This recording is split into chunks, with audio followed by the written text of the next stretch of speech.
Welcome to today's market report.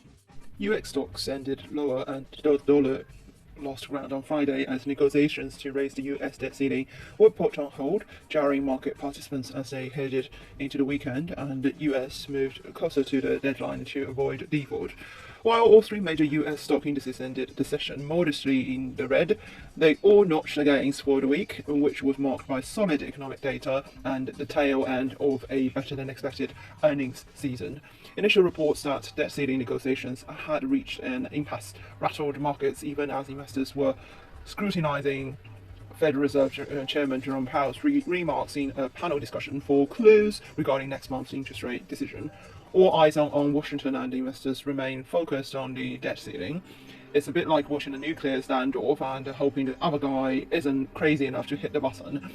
Powell said that uncertainties surrounding the lagging impact of the past rate hikes and the recent bank credit tightening made it unclear whether more monetary tightening will be necessary.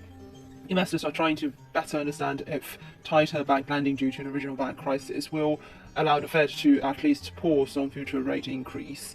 This is new territory, and it is not perfectly clear if the Fed will allow tighter bank lending to replace tighter monetary policy.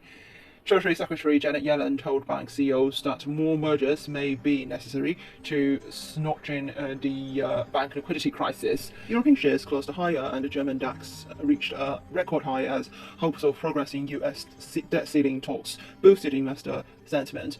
Europe's trading day ended prior to reports that the talks had stalled. The Pan-European Stock 600 index rose 0.66%, and MSCI's gauge of stocks across the globe gained 0.13%.